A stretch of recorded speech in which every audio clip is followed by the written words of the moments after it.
So we're going to be talking to Sarah next. I'm really looking forward to having this conversation with Sarah, actually.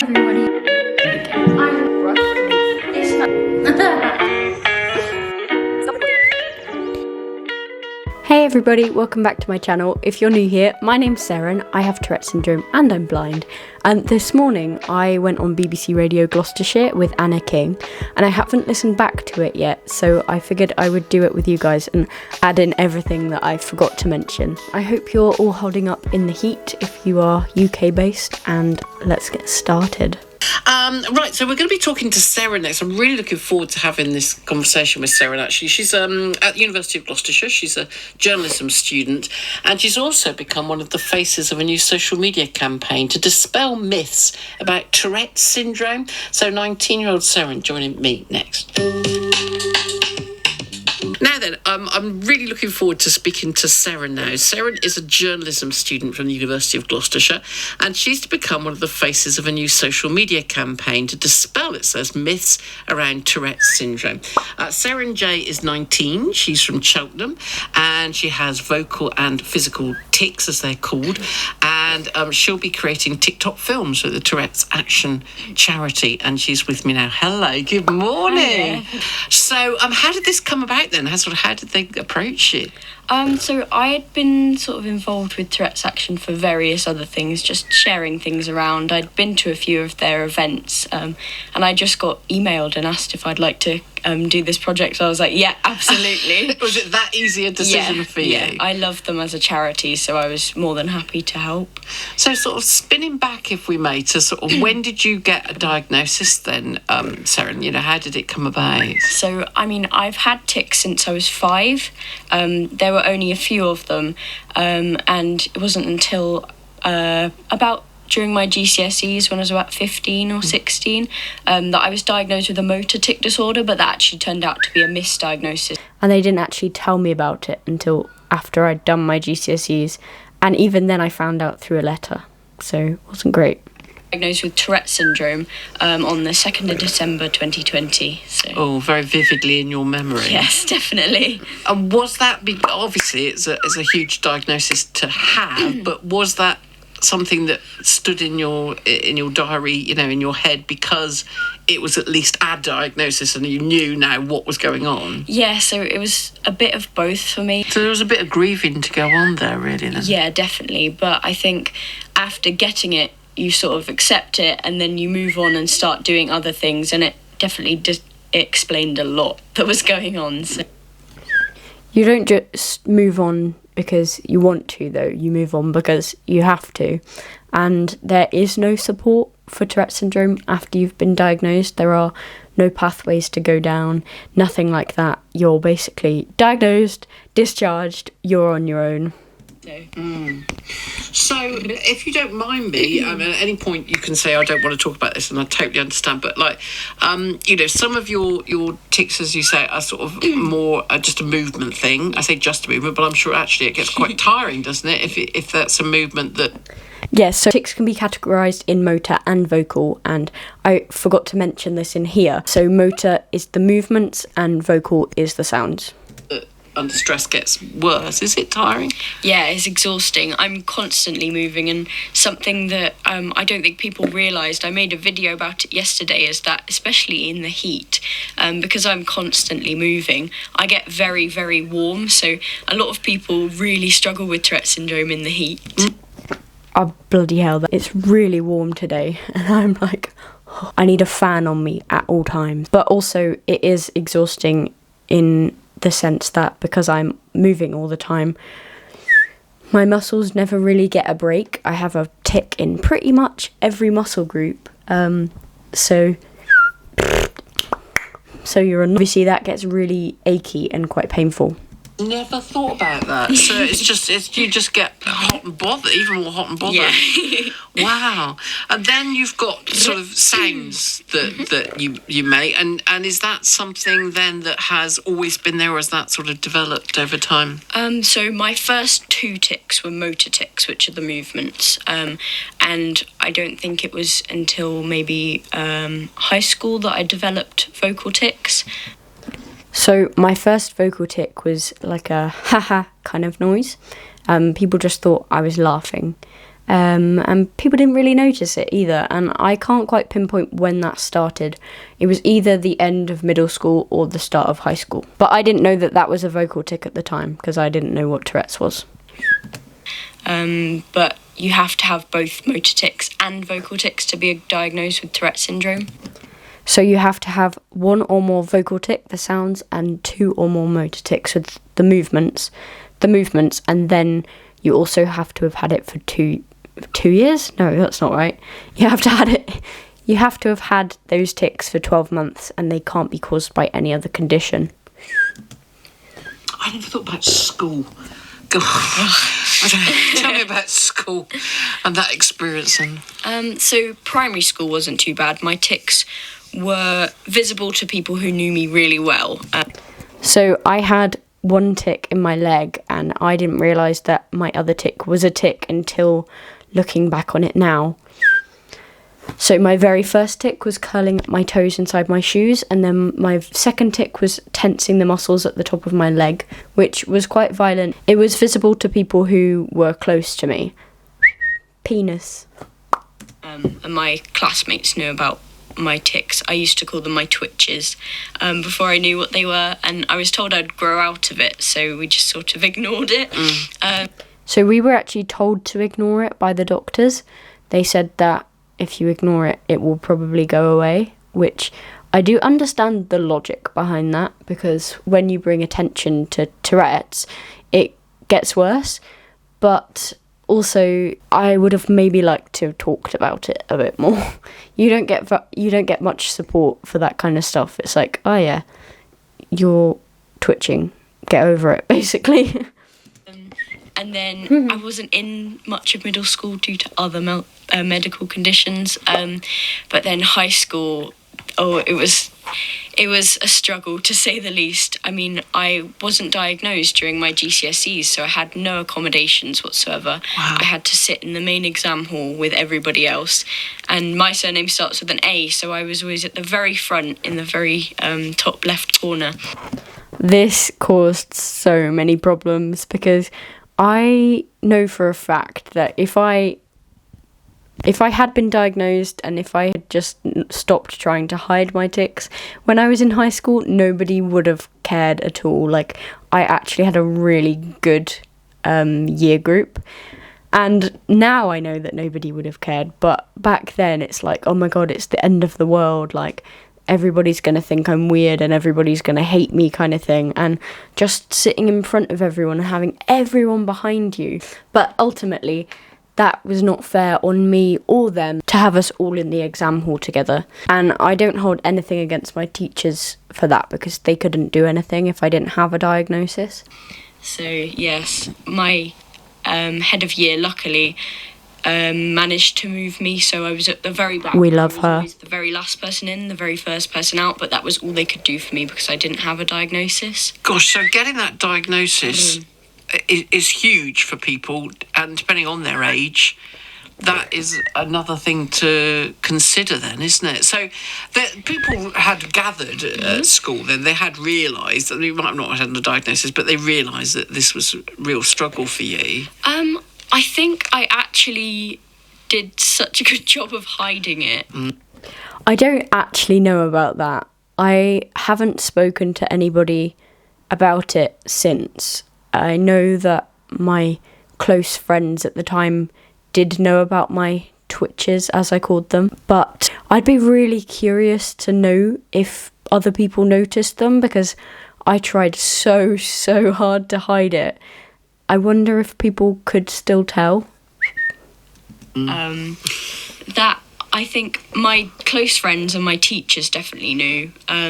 Not all of my teachers, unfortunately. My music teachers definitely knew, and my head of year knew. The safeguarding lead knew as well. But other than that, I definitely didn't tell anybody at all how much I was struggling. And looking back, that was really stupid, because if I had literally just told them, they could have done something about it. But oh well, hindsight is a great thing, I guess.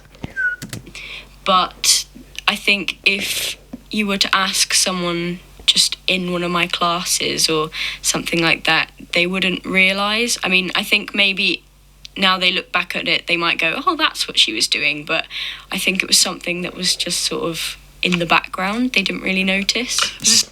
I think at the point also my tics weren't complex vocal tics. I literally had 3, 4, maybe 5 tics overall. I think when people think of Tourette's, they immediately think of the very complex things that you wouldn't be able to hide in a classroom. But at the time, mine were not minor. They really, really stressed me out, but I didn't have any complex vocal tics. It's like a self-preservation thing, isn't it? You know, when you're at school, anything, wrong shoes, anything, you know, it's just like, you just think, I'll have my hair cut. Oh, no, I don't want to go to school tomorrow. You know, that sense of anything that makes you stand out or just not be part of the... She's definitely right there. And it really annoys me as well because, like I said, I really don't think my class would have cared. I think they would have embraced it and seen it as something cool because I had such a good year group. I got really lucky and I really wish that I had the confidence to just not hide it. Blending in sort of situation. So that is, that's that must have been quite a tough time, I should think. And masking it, covering it, that must be exhausting. Oh yeah, it's actually quite painful in a sense because we call it suppressing tics. You can kind of hold them in, but it's not like an off and on switch. I usually compare it to like a sieve, so it can take a few of them out, but all of the other ones just slip through the gaps. It just basically saves them up until later, and I can't do it for very long, but I would mask my tics behind other things, so it sounds bad, but I loved it if we were getting shouted at as a class because everyone was focusing so much on the teacher. I could just let a few slip out and nobody noticed. The school that I went to now, they're like not allowed to talk in lessons at all, and like you have to. It's so strict now that I definitely wouldn't have been able to cope. I would hide things behind other people talking, when teachers put like a video on the screen, when people were like moving around. I loved activities where we were sort of moving around, working in groups kind of thing, because people were just too distracted. For goodness sake. Listen, we'll take a break. We'll come back with more then from Seren from Cheltenham, journalism student from the University of Gloucestershire, and being so open, and my goodness me, what a difference. You can quite see why she's been chosen as one of the faces of the new social media campaign to dispel the myths around Tourette's syndrome, which have been huge for many years. Anyway, we'll talk more about that in just a moment.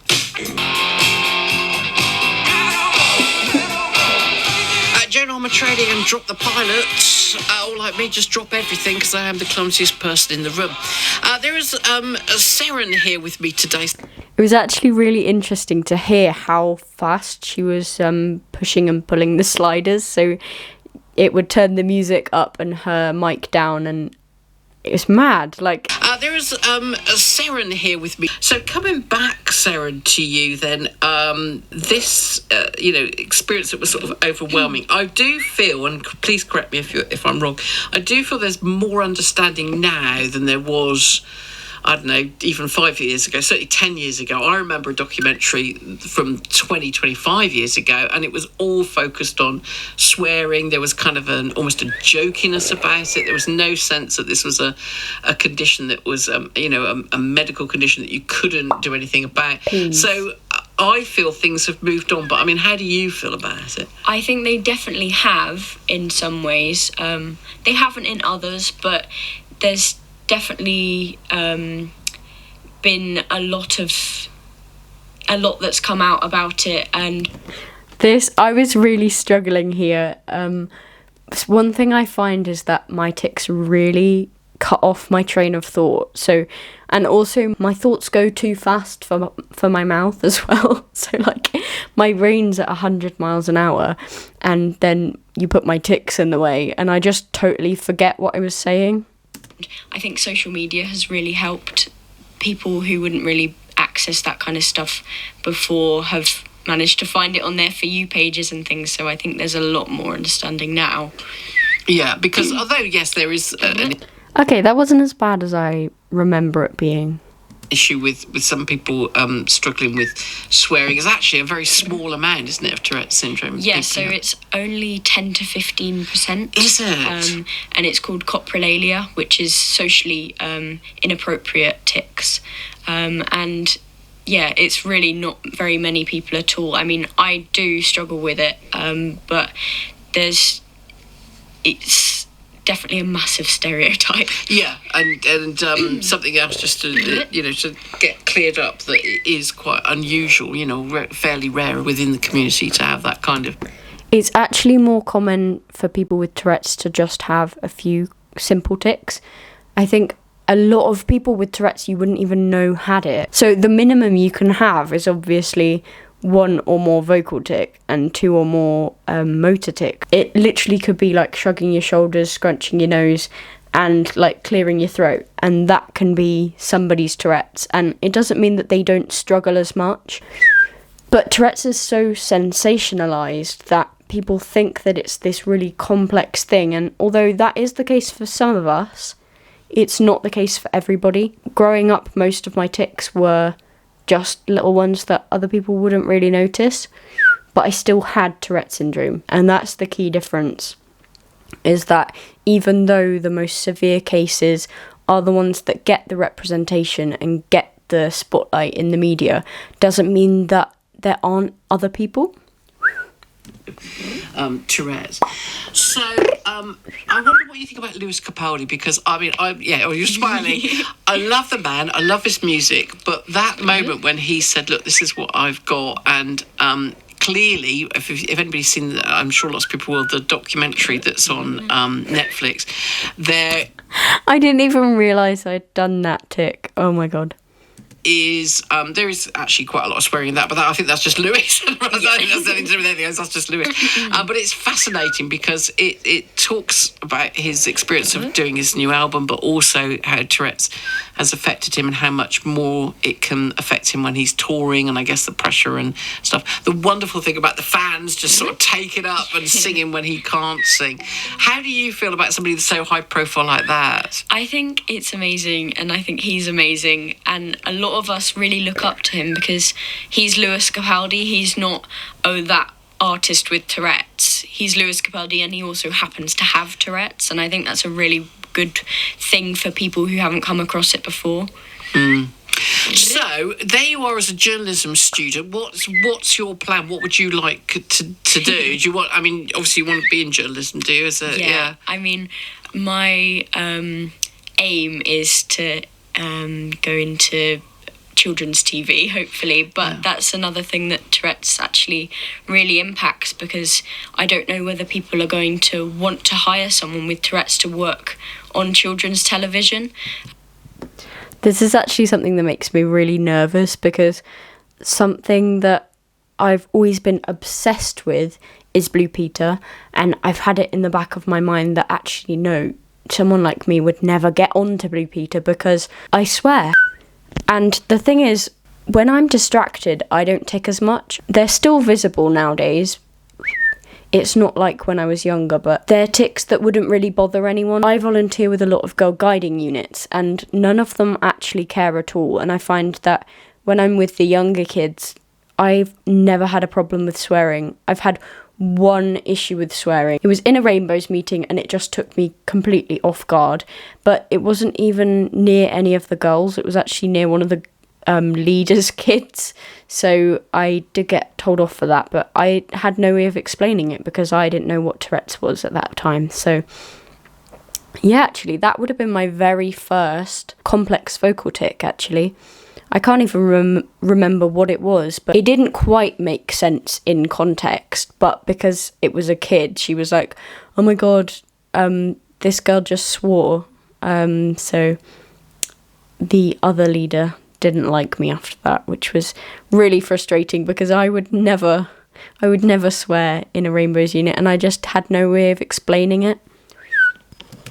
People, I mean, although I do struggle with coprolalia, there's a big difference between swearing and swearing as a tic. It doesn't have the malice behind it, so I think sometimes it shouldn't be seen as being rude, because I don't have any control over it. But, and also, how many children could you help by just normalising those things, isn't it? I mean, if I'd had someone to look up to when I was little, I think things would have turned out a lot differently than they have now. At what point then you meet somebody, I don't know, you're in a cafe or something, and you want to order something? I mean, at what point do you say or explain, or do you not explain? I mean, how do you play it? It's a really hard one. It's definitely different for everybody. Personally, if I'm just having like little vocal and motor tics, I don't tend to explain. But if I tic something and it's a more complex vocal tic, then I will explain. Like if I swear or something, I think I am really bad for apologising for my Tourette's. So if I swear or say something that just I can't hide, I will say, oh, sorry, I have Tourette syndrome, and usually that like diffuses things, but there have been a few weird cases where that hasn't helped.